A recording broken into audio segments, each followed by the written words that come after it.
चलिए, आशुतोष बताइए पिछले क्लास में कहाँ तक हुआ था? लास्ट क्लास बताइए। सर यूनिट चेंज करने के लिए बता रहे थे सर। डेंसिटी का यूनिट चेंज करने के लिए तक बताया था सर। अच्छा, और लास्ट क्या टर्म था?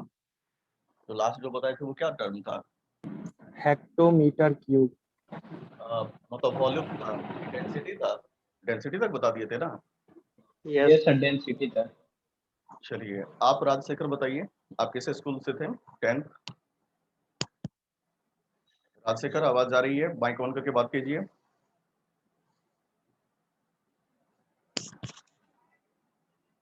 राजशेखर, आप माइक ऑन करके बात कीजिए। किस स्कूल से आप थे 10th? Yes sir.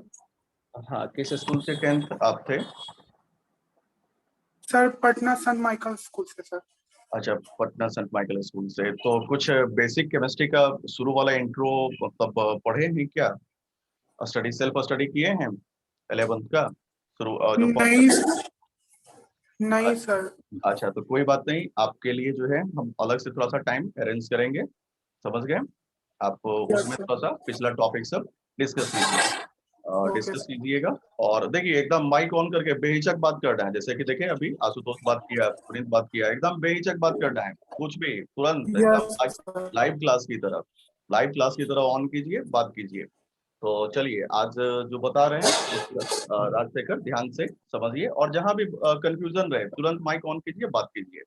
Okay sir. हाँ, एकदम लाइव क्लास की तरह हम आपका आवाज सुनेंगे, एकदम बिल्कुल। तो देखिए, आज हम लोग पिछली क्लास में डेंसिटी तक डिस्कस किए थे। आज नए वर्ड पे चलते हैं। जो अगला जो वर्ड है वो है मास एंड वेट। जो नया वर्ड है वो है मास एंड वेट। तो सिंपल, आप ये 9th 10th में मतलब 9th क्लास में मास एंड वेट के बारे में थोड़ा सा डिफरेंस आप देखे होंगे। 1 मिनट थोड़ा सा वेट कीजिए।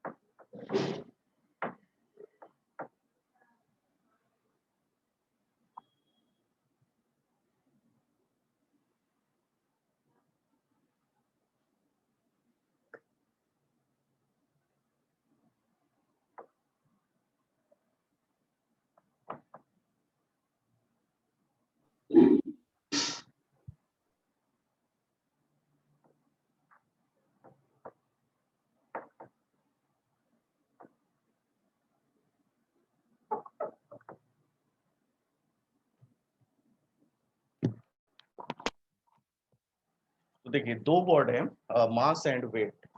तो भास्कर, मास के और वेट के बारे में क्या जानते हैं? मास और वेट के बारे में कुछ बताइए।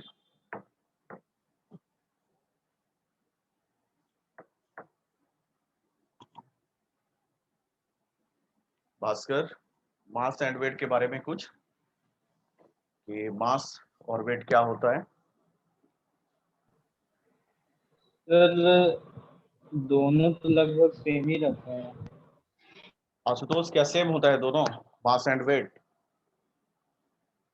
Ashutosh, mass and weight no same sir. है? सर दोनों पूरा सेम नहीं होता, लेकिन थोड़ा प्रॉपर्टी दोनों का। सर वेट सर मतलब फोर्स ऑफ ग्रेविटी को बताता है सर, हाँ, फोर्स इसलिए। ऑफ ग्रेविटी को। पुनीत, और सर आप कुछ बताना चाहेंगे मास एंड वेट के बारे में? Yes sir. हाँ, सर बताइए। मास सर जो होता है सर वो सर डिफाइन करता है कि सर कितना सर स्टफ मतलब सर कितना क्वांटिटी है उसका। और सर जो वेट होता है सर वो ग्रेविटेशनल इंटरैक्शन को सर शो करता है। बिल्कुल। राजशेखर, आप कुछ बोलना चाह रहे हैं मास एंड वेट के बारे में? कुछ बताना चाह रहे हैं? क्योंकि ये टॉपिक हम लोग 9th क्लास में भी पढ़े थे। मास और वेट के बारे में कुछ बोलना चाह रहे हैं तो बात कर सकते हैं। देखिए, मास एंड वेट, जैसा कि बताए पुनीत और आशुतोष, सही बताए कि मास जो होता है मतलब क्वांटिटी ऑफ, सिंपल सा बोल सकते हैं, क्वांटिटी ऑफ एनी सब्सटेंस, मतलब अमाउंट या quantity of any substance is called mass. Particle की वजह से जो क्वांटिटी आ रहा है, अमाउंट आ रहा है, उसको मास बोलते हैं। और वेट क्या हुआ, तो ग्रेविटेशनल फोर्स की वजह से मतलब ग्रेविटेशनल फोर्स ग्रेविटी की वजह से, या ग्रेविटेशनल फोर्स ग्रेविटी की वजह से जो फोर्स डेवलप होता है किसी भी सब्सटेंस पे अर्थ के सेंटर की तरफ। जैसे सिंपल सपोज कीजिए कि आप यही किताब किताब सपोज कीजिए आपने हाथ पे रखा, तो इस किताब की वजह से हाथ पे जो फोर्स लग रहा है वही क्या हुआ, इस किताब का वेट। बात समझे? मास हो गया अमाउंट, क्वांटिटी, और वेट क्या हुआ, तो जैसे ये किताब आप हाथ पे रखे, तो इस किताब की वजह से आपके हाथ पे फोर्स जो डेवलप हो रहा है वही क्या हो गया, वेट हो गया। मास कांस्टेंट होता है, मास जो होता है वो क्या होता है, कांस्टेंट होता है। वेट कांस्टेंट नहीं होता है, क्योंकि वेट जो होता है वो जी पे डिपेंड करता है, ग्रेविटेशनल एक्सेलरेशन पे। तो देखिए मास क्या हुआ, द अमाउंट और quantity of particles in any substance is called mass. The amount or quantity of particles in any substance is called mass. इसके बारे में क्या कहेंगे? The force developed by any substance due to gravity toward center of earth, toward center of earth, जो gravity की वजह से force develop होता है सेंटर ऑफ अर्थ की तरफ, मतलब सेंटर की, अर्थ की सेंटर की तरफ, उसी को हम लोग क्या बोलते हैं, वेट। तो देखो, the force develop by any substance, मतलब कोई भी जो हम सब्सटेंस लिए उस पे जो फोर्स डेवलप हो रहा है किस वजह से, ग्रेविटी की वजह से। ग्रेविटी मतलब अर्थ का ग्रेविटी की वजह से toward centre of earth is called weight, is called weight. इसका जो एसआई यूनिट होता है वो किलोग्राम होता है। क्योंकि ये फोर्स है, तो फोर्स का ऐसा यूनिट क्या होता है, बताइए? फोर्स का ऐसा यूनिट तो जानते होंगे ना? Sir Newton. बिल्कुल, न्यूटन, हर कोई जानते हैं। तो ये फोर्स है, तो इसीलिए इसका ऐसा यूनिट न्यूटन होगा। ये मास है, तो मास का ऐसा यूनिट तो जानते ही हैं कि ऐसा यूनिट किलोग्राम होता है। केजी लिखते हैं, किलोग्राम को शॉर्ट में केजी लिखते हैं। और इसका ऐसा यूनिट न्यूटन होता है, न्यूटन, या फिर किलोग्राम मीटर पर सेकेंड स्क्वायर। चाहे तो किलोग्राम या फिर मतलब किलोग्राम मीटर पर सेकेंड स्क्वायर या न्यूटन। जैसा कि आप जानते हैं कि न्यूटन मतलब हम लोग सीधे इस्तेमाल करते हैं, या न्यूटन की जगह पे मास इनटू एक्सेलरेशन, तो जानते हैं कि मास किलोग्राम होता है और एक्सेलरेशन क्या होता है, मीटर पर सेकेंड स्क्वायर। तीसरी बात जो हम लोग को ध्यान रखना है कि ये कांस्टेंट होता है, मास कभी नहीं बदलता है, किसी का भी मास कभी नहीं चेंज करता है, मास कांस्टेंट होता है। तो तीसरी बात जो हम लोग को याद रखना है कि मास जो होता है इट इज ऑलवेज कांस्टेंट, ये हमेशा कांस्टेंट होगा। और वेट जो होता है ये वेरिएबल होता है, it is variable and depend on gravitational acceleration। तो जैसा कि हम लोग जानते हैं कि फोर्स का फॉर्मूला क्या होता है, force equal to mass into acceleration. Mass into acceleration को फोर्स बोलते हैं, और यही फोर्स वेट है। तो इसीलिए वेट क्या हो जाएगा, मास इनटू, यानी कि m इनटू जी। यहाँ पे g क्या है, ग्रेविटेशनल एक्सेलरेशन। तो जी का वैल्यू आप जानते हैं कि बदलता है, जी तो कांस्टेंट रहता नहीं है, जी कभी कांस्टेंट थोड़ी रहता है, जी तो बदलता है, जी हमेशा क्या होता है, चेंज होते रहता है। तो इसीलिए वेट भी जो होगा वो बदलेगा और ये वेरिएबल होगा। वहीं पे मास जो होता है वो कांस्टेंट होता है। अब देखिए इसमें एक बात जो हम लोग को ध्यान रखना है, कभी भी force due to any substance बोले, मतलब force due to any substance बोले, तो वो क्या हो जाएगा, वेट आपका। Force due to any substance यदि कभी भी कहता है तो वो क्या हो जाएगा, वेट आपका।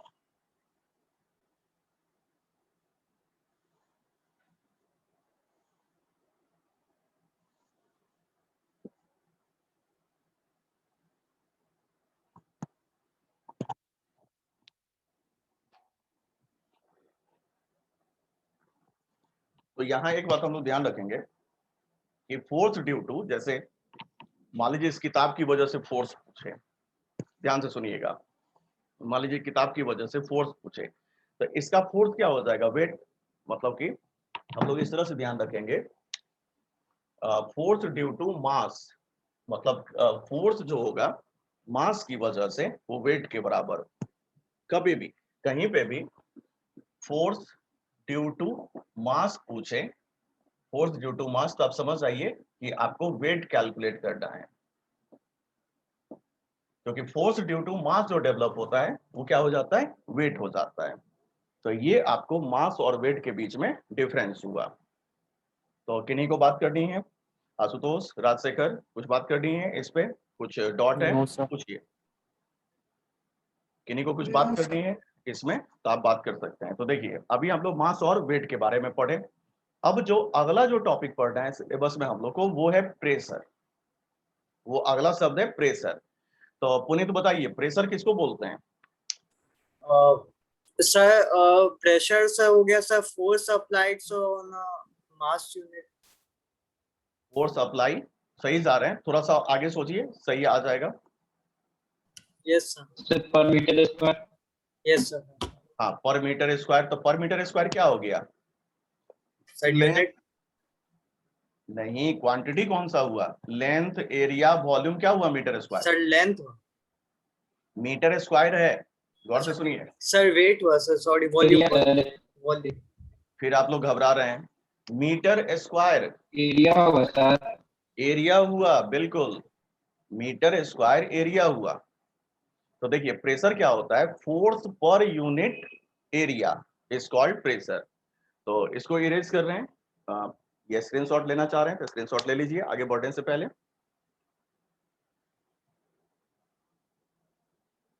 तो चलिए स्क्रीनशॉट ले लिए। अब देखिए प्रेशर के बारे में, जो अगला जो सिलेबस में हम लोग को टर्म पढ़ना है वो है प्रेशर। तो अगला शब्द प्रेशर पे चलते हैं, इसको इरेज कर रहे हैं।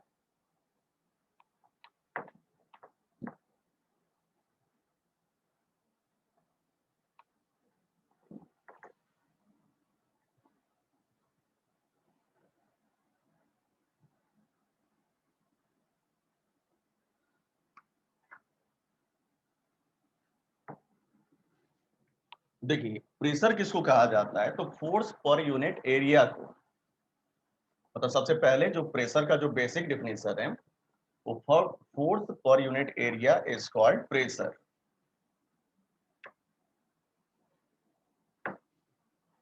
देखिए अगला जो वर्ड है हम लोग को पढ़ने के लिए वो है प्रेशर। प्रेशर का बेसिक डेफिनेशन क्या होता है, force per unit area is called pressure. मतलब प्रेशर का फॉर्मूला जो होगा फोर्स बाय एरिया होगा। तो ये तो फॉर्मूला हो गया, force divided by area is called pressure. अब थोड़ा सा इसका ऐसा यूनिट देख लें, तो ऐसा यूनिट में ऊपर जो है फोर्स है और नीचे एरिया है, force per unit area is called pressure. तो इसमें हम लोग कह सकते हैं कि ऐसा यूनिट जो होगा प्रेशर का वो ऐसा unit of force divided by ऐसा यूनिट ऑफ एरिया। तो फोर्स का ऐसा यूनिट अभी बताए थे न्यूटन, और एरिया का ऐसा यूनिट क्या होता है, मीटर स्क्वायर, क्योंकि एरिया का मतलब क्या होता है, लंबाई गुना चौड़ाई, तो मीटर गुना मीटर, मीटर स्क्वायर।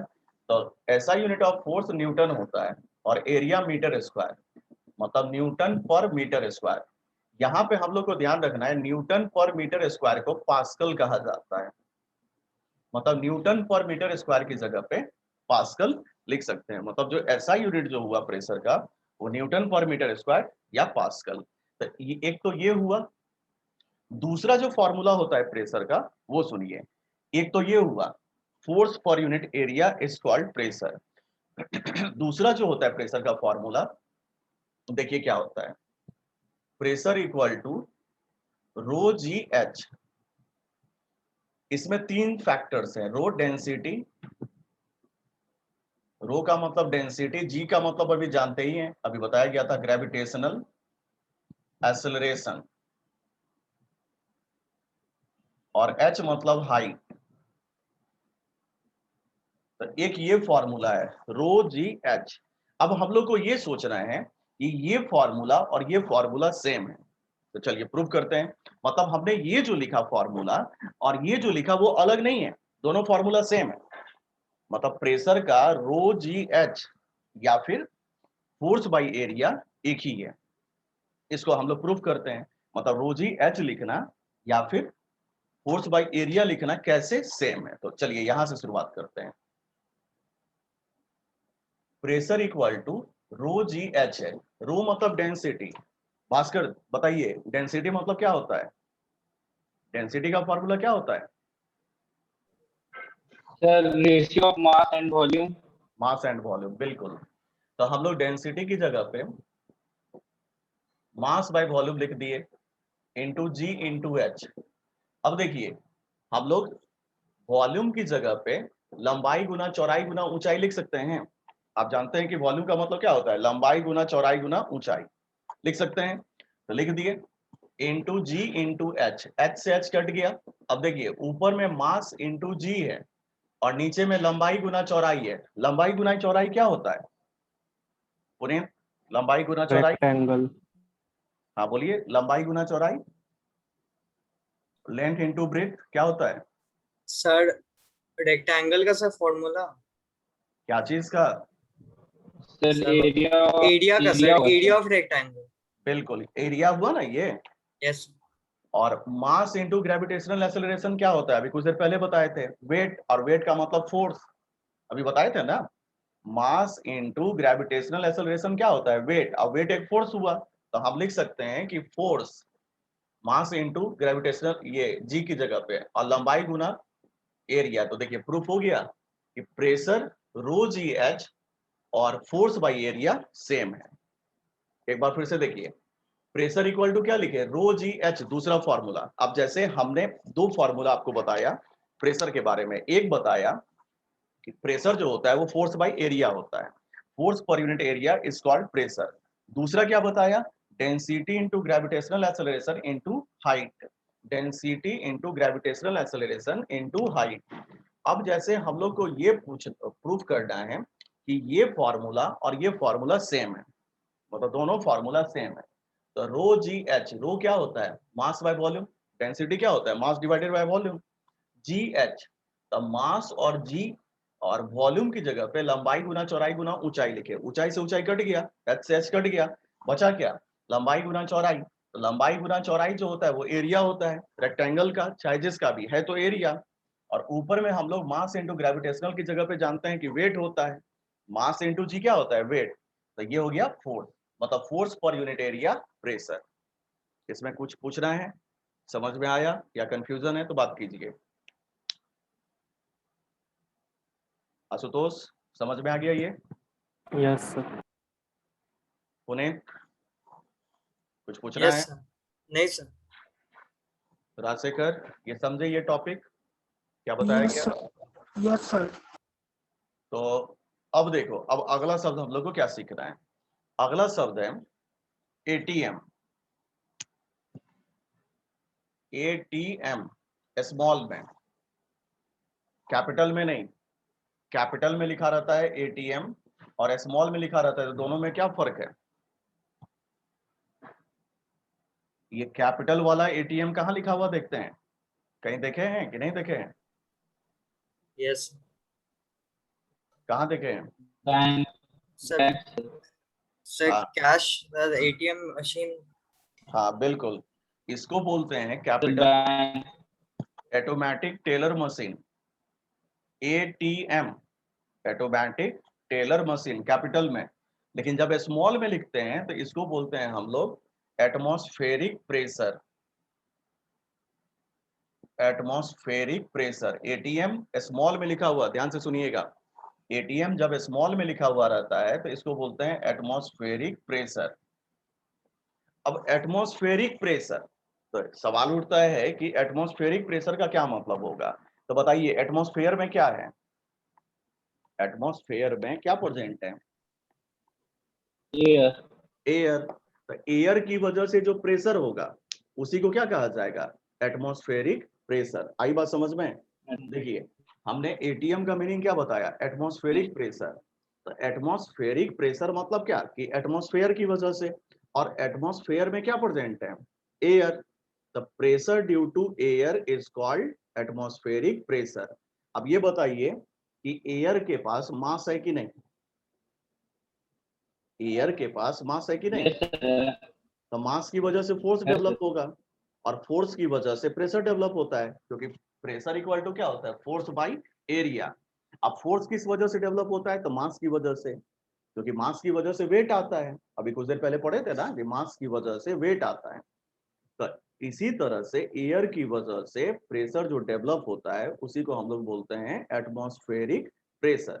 आई बात समझ में? एटमॉस्फेरिक प्रेशर का मतलब क्या होगा, प्रेशर ड्यू टू एयर। मतलब इसका हम लोग डिफिनेशन क्या लिखेंगे, pressure due to air is called atmospheric pressure. आई बात समझ में? अब ये बताइए कि एटमॉस्फेरिक प्रेशर को मापने के लिए कौन सा डिवाइस का खोज किया गया। एटमॉस्फेरिक प्रेशर कौन से डिवाइस से मापा जाता है, किन्हीं को मालूम है तो बता सकते हैं। जैसे टेम्परेचर मापने के लिए थर्मोमीटर की मदद हम लोग लेते सर हैं। Barometer sir. हाँ सही बोले, बैरोमीटर। बैरोमीटर में किसका इस्तेमाल होता है, सर क्या? बैरोमीटर में कौन से सब्सटेंस का इस्तेमाल होता है, कौन से एलिमेंट का, कंपाउंड का, किसका? मरकरी। हाँ मरकरी का, सही बोले आशुतोष।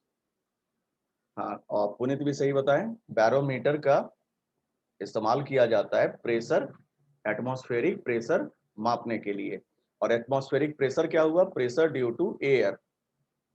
तो देखिए इसमें आगे हम लोग को क्या समझ याद रखना है कि एटीएम का मतलब, जब स्मॉल में एटीएम लिखा रहता है तो उसको बोलते हैं एटमॉस्फेरिक प्रेशर। हिंदी में बोलते हैं वायुमंडलीय दाब। वायुमंडलीय, एटमॉस्फेयर को वायुमंडलीय मंडल बोलते हैं, और वायुमंडलीय दाब का हिंदी में मतलब शुद्ध हिंदी में इसको यदि पढ़ा जाए तो वायुमंडलीय दाब बोलते हैं, एटमॉस्फेरिक प्रेशर। और इसको हम लोग ऐसे डिफाइन करते हैं, प्रेशर ड्यू टू एयर। जैसे इसको डिफाइन करने का तरीका क्या होगा, pressure due to air is called, pressure due to air is called atmospheric pressure.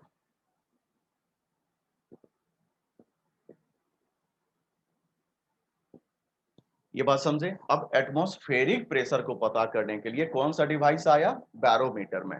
Barometer, और बैरोमीटर में किसका इस्तेमाल होता है, तो मरकरी का, Hg का। समझ गए?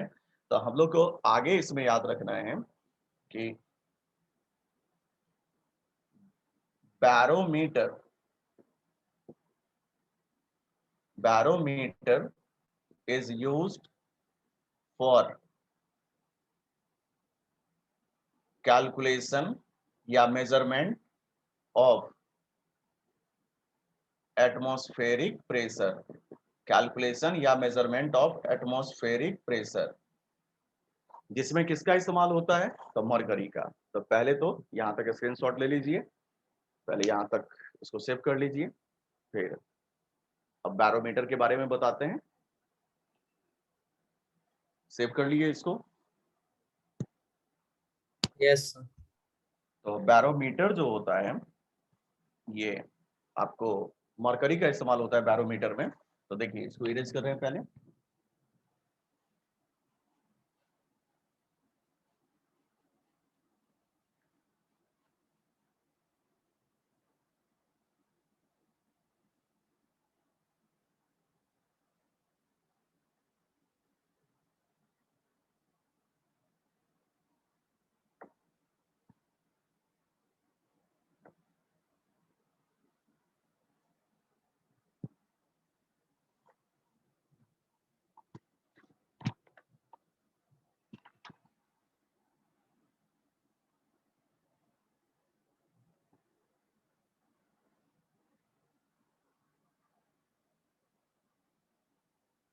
देखिए आगे इसमें हम लोग को याद रखना है, मरकरी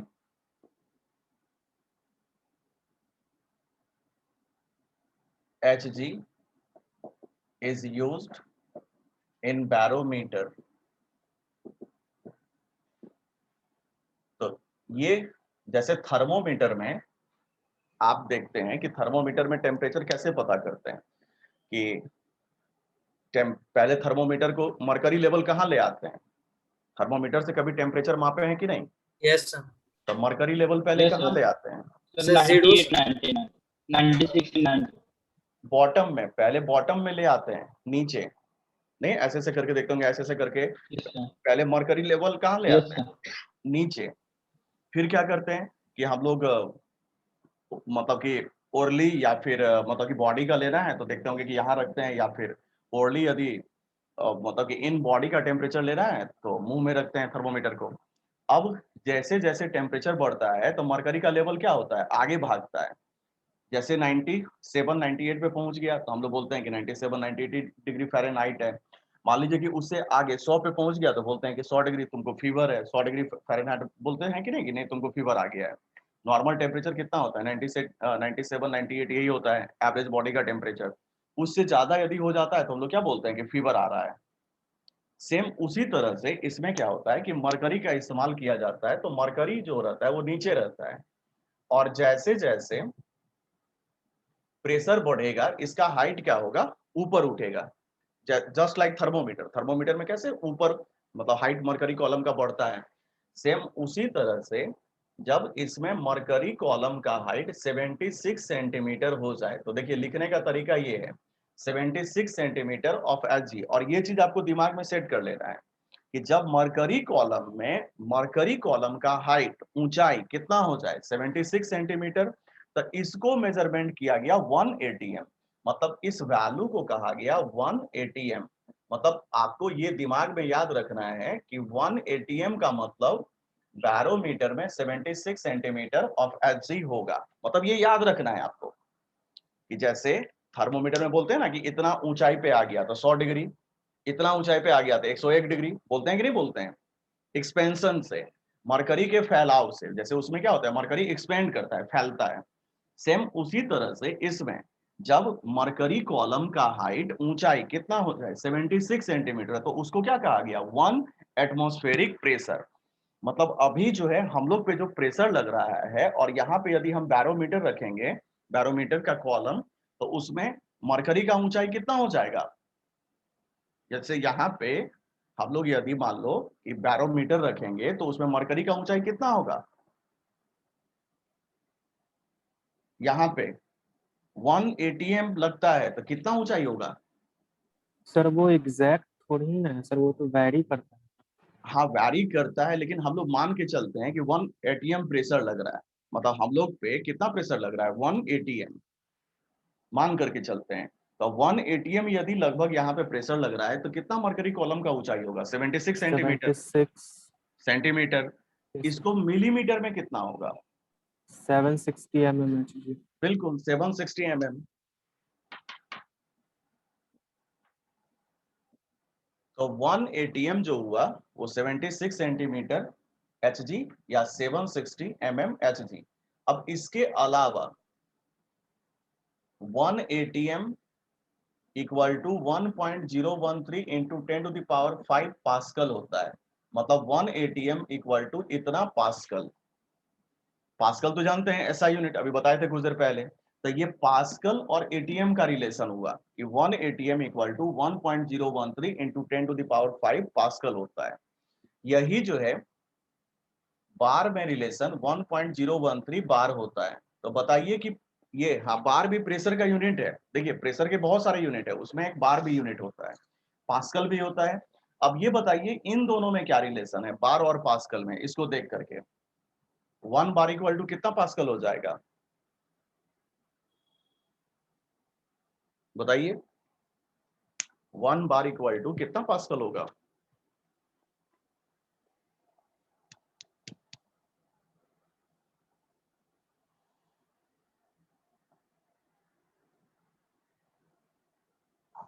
इन दोनों को देख करके बताइए 1 बार इक्वल टू कितना पास्कल होगा। ये इससे कट आएगा 1.013। हाँ बोलिए। Sir, 1. 1 बार So equal 1 bar, sir, 10,000. 10⁵ Sir, 5 5. Sir, 5. हाँ बिल्कुल 10⁵ pascal. 1 bar equal to 10⁵ pascal होगा।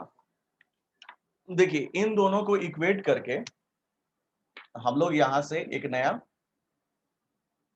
ये इस तरह से ले आएंगे। 1 बार इक्वल टू ये से कट जाएगा 10⁵ पास्कल।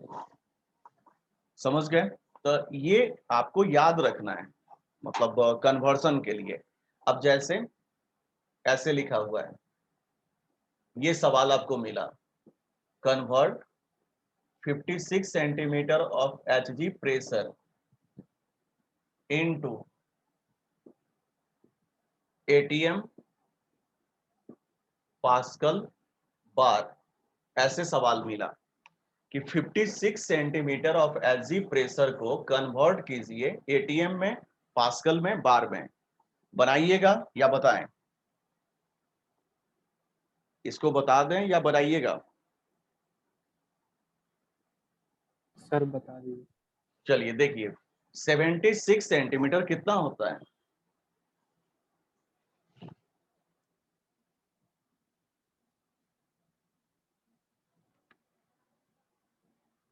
सेवेंटी सिक्स सेंटीमीटर कितना होता है? 180 m। तो 76 सेंटीमीटर 180 m होता है, तो 56 सेंटीमीटर यूनिटरी मेथड से बना लीजिए। नहीं समझे? जैसे इसको यूनिटरी मेथड अप्लाई कीजिए, 76 सेंटीमीटर ऑफ Hg 180 m, तो 1 सेंटीमीटर क्या होगा? 1/76। तो 56 सेंटीमीटर कितना हो जाएगा? ये समझ रहे हैं कि नहीं? 56/76। बिल्कुल यूनिटरी मेथड 56/76 ATM। तो पहला बन गया। ये पहले समझे कि नहीं? यस। मैथमेटिक्स का unitary Yes, method sir. Apply कर रहे हैं। 76 सेंटीमीटर 180 m होता है, तो 1 सेंटीमीटर क्या होगा? 1/76, 1/76 होगा। तो 56 सेंटीमीटर क्या हो जाएगा? 56/76 ATM, 56/76 ATM। इस तरह से बात समझे? अब ATM में पता चल गया, तो पास्कल में 180 equal to 76 सेंटीमीटर। आवाज आपकी कट रही है भास्कर, नेटवर्क आपका स्लो है। फिर से बोलिए, धीरे धीरे बोलिए।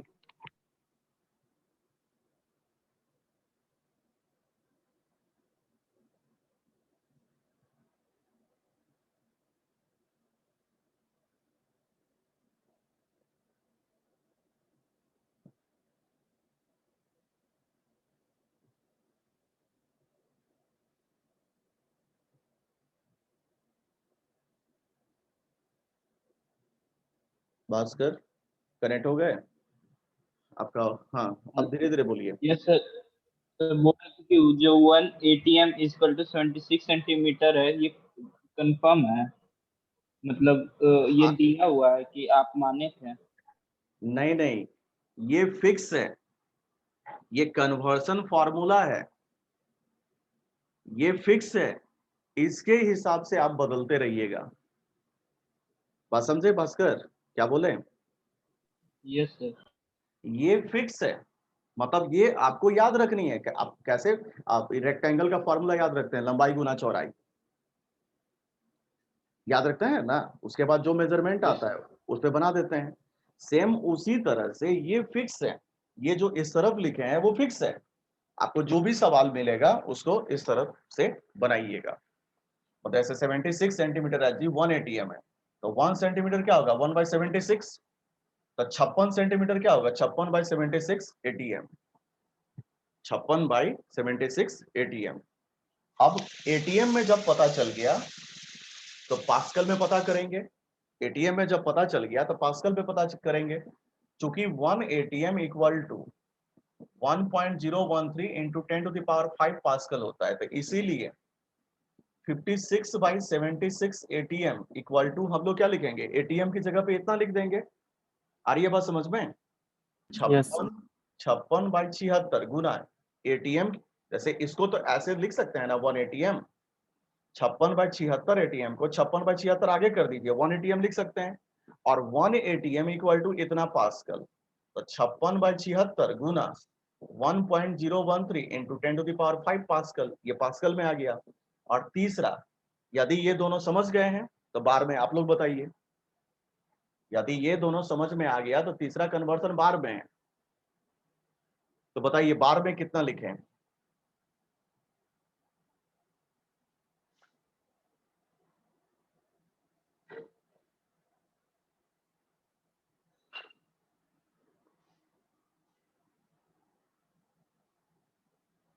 कॉपी पे लिख करके बताइए फाइनल आंसर बार में तीसरा।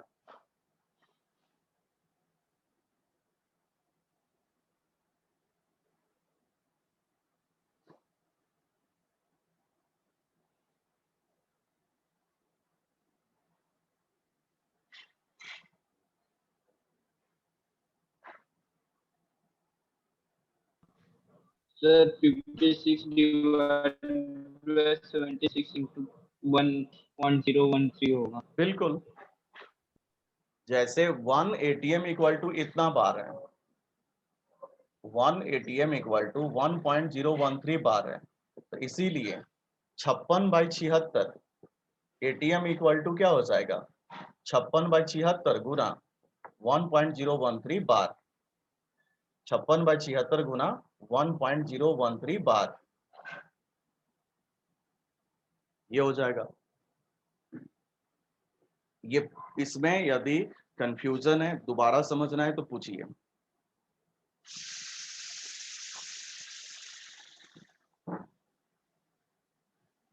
इसमें यदि दोबारा समझना है तो पूछिए। समझ गए सर। आशुतोष, राजशेखर, समझे इसको? दोबारा बताएं। नो सर, समझ गए। तो अगला जो है बनाइए। अब देखिए इसका पहले स्क्रीनशॉट ले लीजिए।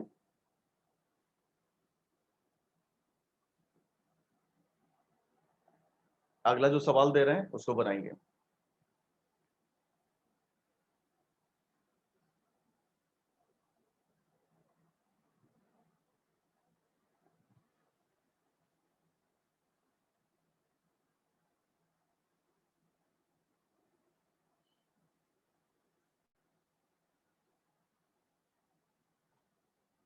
चलिए अगला देखिए।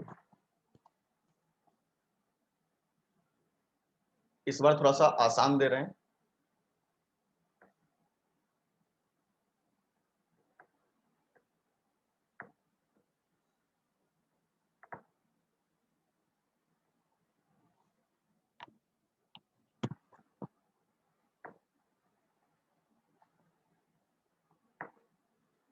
देखिए ये सवाल है, कन्वर्ट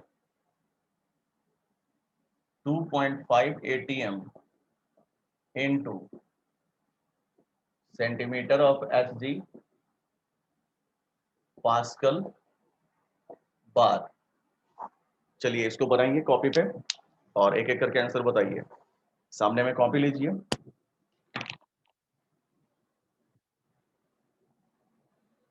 2.5 ATM है, 2.5 ATM है और इसको कन्वर्ट करना है सेंटीमीटर ऑफ Hg पास्कल और बार में।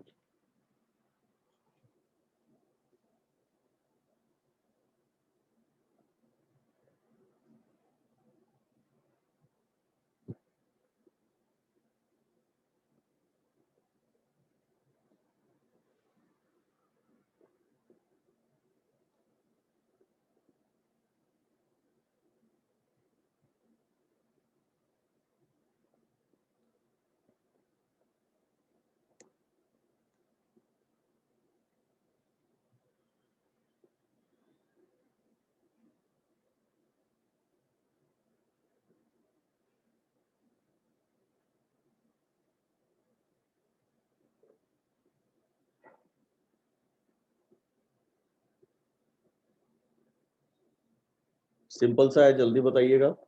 2.5 ATM है।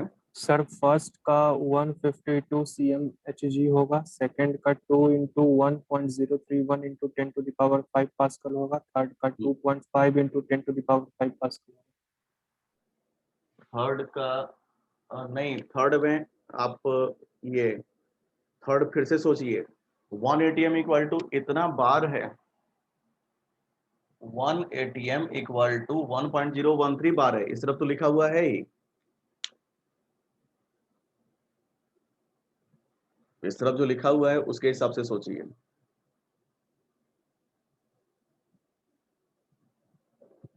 सर 2.533 2.533 सर 2.5 into 1.013 बार। हाँ हाँ होगा वही, क्योंकि देखिए 1 ATM इक्वल टू इतना बार होता है। जैसे हम लोग जो है पहला जो है 2.5 ATM है, तो इसको तोड़ करके ऐसे लिख सकते हैं कि नहीं, 2.5 इंटू 1 ATM, 2.5 ATM को तोड़ करके ऐसे लिख सकते हैं कि नहीं, 2.5 इंटू 1 ATM, और 1 ATM इक्वल टू कितना है, 76। अब 2.5 को 76 से गुना कीजिए, जो आएगा वो आंसर हो जाएगा। दूसरा में हम लोग को एटीएम को बदलना है पास्कल में, तो सेम वही 2.5 इंटू 1 ATM, तो 2.5 इंटू 1 ATM को बदलना है पास्कल में, तो 1.013 into 10 to the power 5 pascal. तीसरा जो है 2.5 ATM को बार में बदलना है, तो 2.5 इंटू 1 ATM, तो 2.5 इंटू 1.013 बार हो गया। सर मेरा सर थर्ड का सर 2.5331 ऐसा। हाँ, गुना करने पे जो आए, मल्टीप्लाई करने पे जो भी आए, जैसे मल्टीप्लाई करने, वो तो फाइनल आंसर जो भी आए वो तो गुना करने पे है कि आप गुना करके क्या अप्रॉक्स ले रहे हैं या एग्जैक्ट ले रहे हैं। सर इतना लिख के सर छोड़ सकते हैं सर 2.5 इंटू 1.013 बार। नहीं नहीं नहीं नहीं नहीं, इतना लिख के कैसे छोड़ सकते हैं, तब कन्वर्ट कैसे हुआ, तब तो आप Yes. मल्टी मल्टी उसी तरह से Yes. छोड़ दिए। यस अब ये इसमें कंफ्यूजन है तो बात कीजिए, इसमें किन्हीं को कंफ्यूजन है तो बात कीजिए।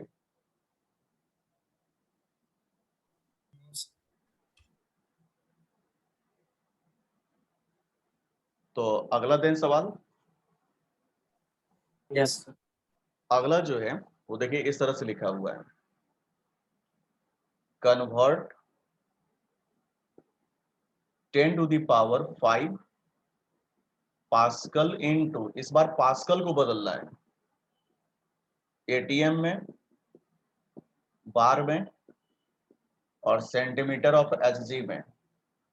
तो पहले पास्कल को एटीएम में बदल लीजिए, और फिर एटीएम से बार और सेंटीमीटर ऑफ एचजी बदल लीजिए, क्योंकि एटीएम का वैल्यू तो हमको मालूम है ही। तो पास्कल से पहले एटीएम कन्वर्ट कीजिए और फिर जो है इसको बार और सेंटीमीटर ऑफ एचजी में बदलिए, कोशिश कीजिए।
सर 0.013 ATM आएगा और 0.026 पास्कल आएगा और 76.988 सेंटीमीटर आएगा।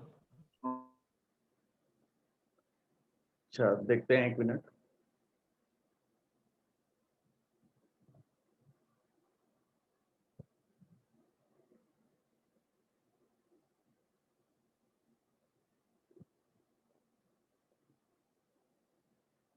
Ten to the power 5 pascal है और इसको बाकी में कन्वर्ट करना है जैसे,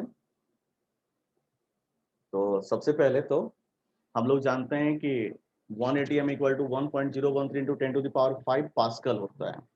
देखिए ऊपर इरेज कर रहे हैं, इसको इरेज कर रहे हैं,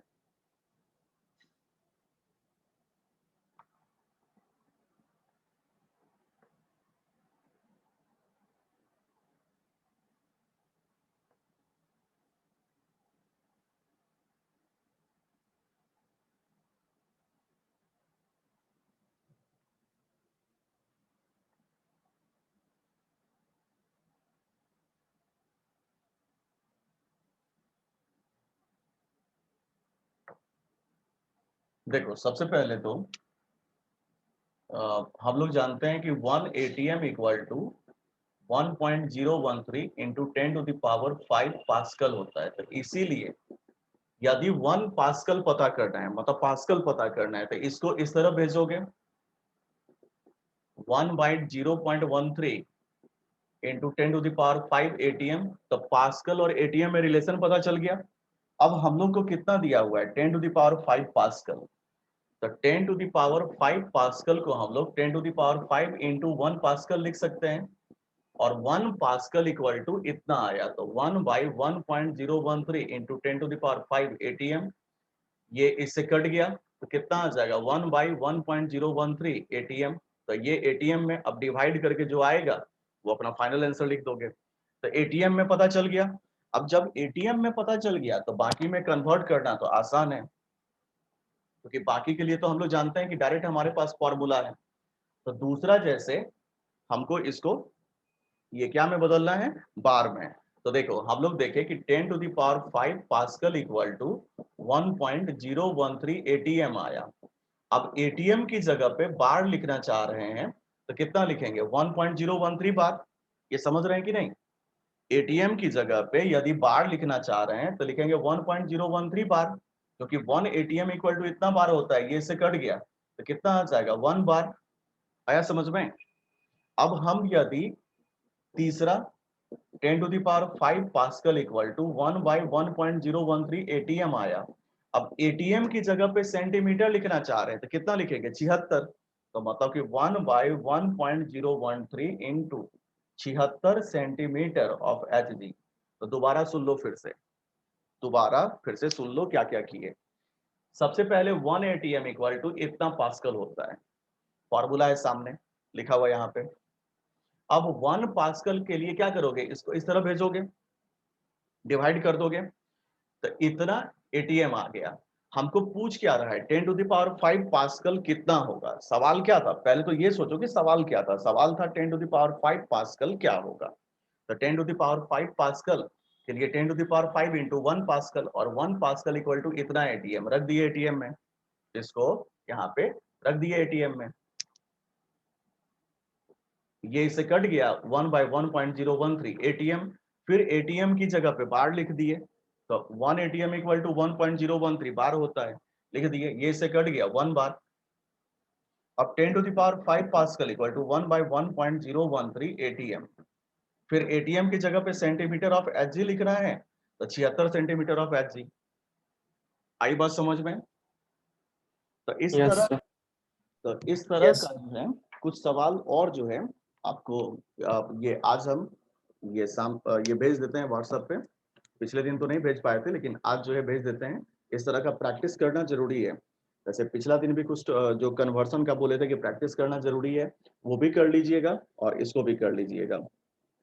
समझ गए? और कुछ पूछ रहे हैं? राज, तुमको समझ में आया इसमें? Yes sir. आवाज क्लियर नहीं आ रही है। ये कन्वर्सन में समझ में आया कि प्रॉब्लम हुआ इसमें, अभी जो बता रहे थे? समझ में आया। यस सर, आ गया समझ। अच्छा, तो इसको जो है सवाल सर समझ में बनाना, आ गया। इसको जो आज जो सवाल भेजेंगे ना उसको बनाने की कोशिश करना। यदि नहीं बनेगा तो दोबारा फिर से डिस्कस करना। जैसे जो आज जो सवाल भेजेंगे इस टॉपिक से जुड़ा हुआ, वो बनाने की कोशिश करना। यदि नहीं बनेगा तो फिर से उसको पूछोगे। समझ गए? और साथ में आप कोई भी किताब, यदि आपके पास NCERT है, चाहे जो भी किताब है, तो अभी भास्कर कौन सा किताब है तुम्हारे पास? Bhaskar, sir NCERT। NCERT तो ठीक है, NCERT को पढ़ा करो। आशुतोष, तुम्हारे पास कौन सी किताब है? सर अभी बुक नहीं है सर, हम सर PDF डाउनलोड किए हैं। अच्छा, तो खैर कोई बात नहीं, PDF से ही थोड़ा सा उसको रीड किया करो। क्योंकि देखो जो जैसे जो पढ़ा रहे हैं वो NCERT से रिलेटेड तो है ही। सबसे पहली बात तो पहले बोल चुके हैं कि आपको NCERT पहले बेसिक स्ट्रॉन्ग करना है ही, उससे आगे बढ़िए। मतलब बेसिक स्ट्रॉन्ग करते हुए आगे बढ़िए, ज्यादा अच्छा है। पुनीत, आपके पास एनसीईआरटी है और कोई दूसरी यस सर है। और भी कोई किताब है? यस सर भैया सर 11th में यस सर और है। हाँ, तो और यदि कोई किताब पढ़ते हैं तो उसको पूछिए। राजशेखर, आपके पास कौन कौन सी किताब है एनसीईआरटी के अलावा? सर अभी बुक नहीं लिया सर। अच्छा, तो वैसे ये नेट से जो है पीडीएफ फाइल आप किताब वगैरह का डाउनलोड कर सकते हैं। और अब खैर यस सर। अब 8 तारीख के बाद ज्यादा चांसेस है कि दुकान वगैरह खुलेगा ही, तो किताब फिर अपना ले लीजिएगा जब दुकान खुलेगा। समझ गए? तो इससे आगे हम लोग अगले क्लास में ये जानेंगे। इससे आगे इसको ये स्क्रीनशॉट ले लीजिए और जो सवाल भेजेंगे उसको बनाने की कोशिश कीजिएगा। तो इसको यहाँ से हम क्लोज कर रहे हैं। आप लोग फिर इससे आगे नेक्स्ट क्लास में